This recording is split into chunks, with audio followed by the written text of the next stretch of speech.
All right, y'all, so I just finished recording, but I gotta tell you something I forgot at the beginning. This idea of integrity that I'm gonna introduce you to and honoring your word today really deals with the idea that integrity is like a progression. You can never get it 100%. In fact, if you got 100%, it'd be because you were playing too small. So, because integrity is always progress, we need different levels of integrity for different levels of performance.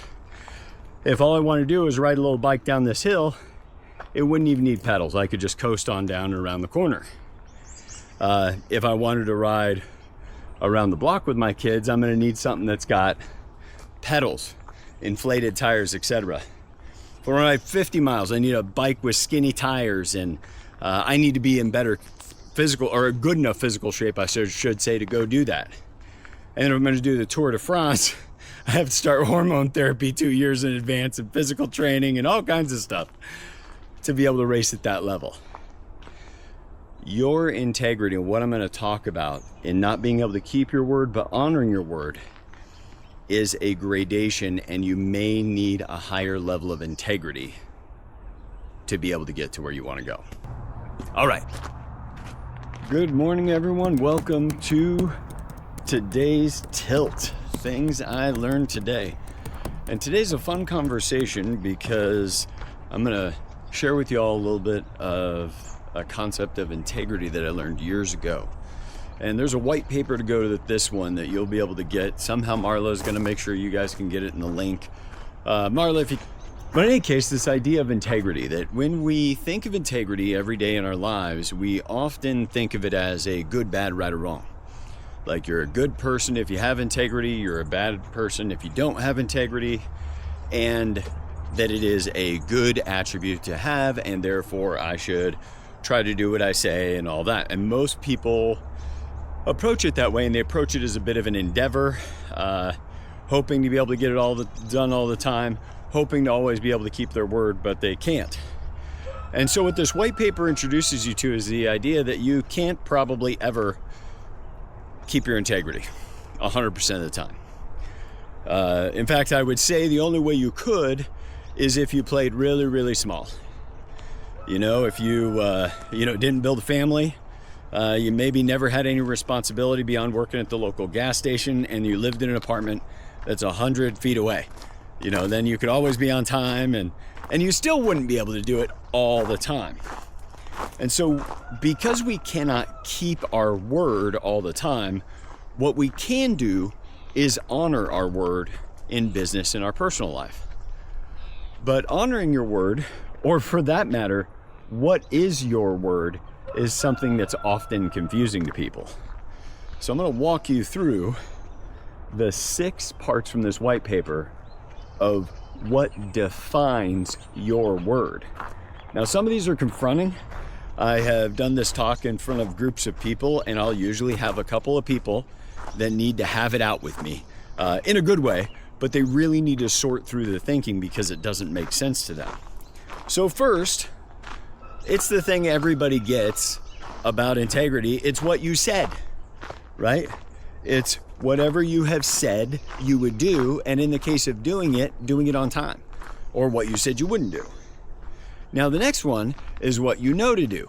This is a fun one to work on with your kids, and seriously, any kid over the age of 12 can read this white paper with you and have a discussion. But that's where it's saying to your child, the garbage can is full. And the child says, goes on and keeps doing whatever they're doing. Then later on, you go back to your kid and say, hey, I told you the garbage was full. And they say, yeah, but you didn't tell me to take it out. You see, that's an example of something the child knows to do and should have acted on. What is expected of you? So these are the things that would be expected of you, that can be expected of you in different environments, etc. And that is part of your word. Now, you didn't say you would do the thing that was expected of you, but you're walking into an environment where any reasonable person would expect that that's the expectation of you, and that becomes a part of your word unless you explicitly say to the otherwise. So, for instance, if I was going to a place that's going to be suit and tie, and on that trip I didn't bring a suit and tie, I just talk to the host ahead of time, say, hey, I don't have the ability to have a suit and tie because my luggage was lost. Can I still attend the party? That's how you would honor your word in that situation. And then I love this one. What you say is part of your word. Meaning, if you say something is true, that somebody else should be able to count on that thing that you said.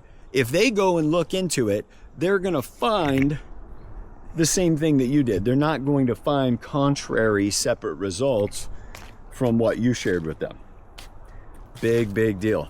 Now this one for my children, it's very easy for kids to say something like, such and such is true. A guy can lift an 800-pound tire over his head. And it's like, did you see that? Well, no, I was talking to Joe, and Joe told me, my buddy Joe. And letting them know, you don't want to say, just because someone said something, you don't want to repeat it like it's true. Let it be part of their word by saying, my friend Joe told me that, and then fill in the blank. And so, because when you say that is true, then that becomes part of your word. Just 2 more. 6 definitions of your word.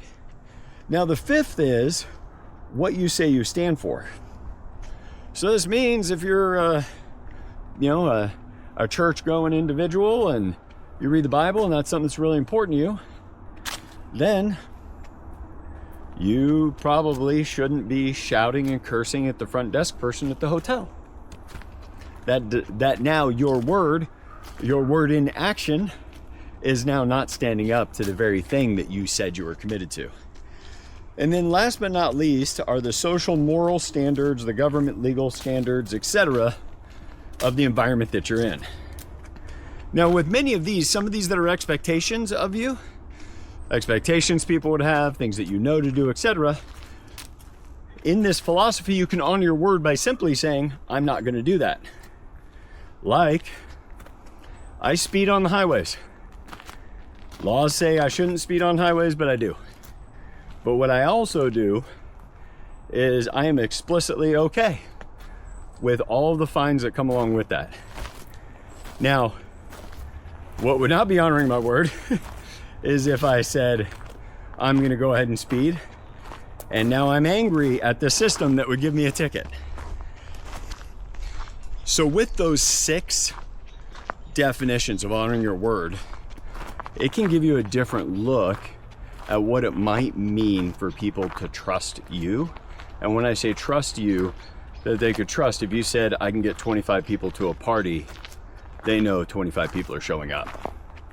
And when people can count on you, even on little personal things like that, and more importantly, because of how you pay attention to your integrity, they know you're going to decline when you can't do it. It frees up a whole new level of being able to efficiently live life.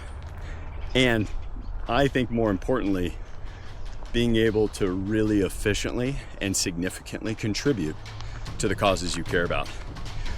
Marla's gonna figure out a way to get that white paper link down in the comments. I hope that you guys enjoy it. Hope to see you back here tomorrow where I explain the purchase of this Cybertruck. And with that, hope you guys have a great rest of your day.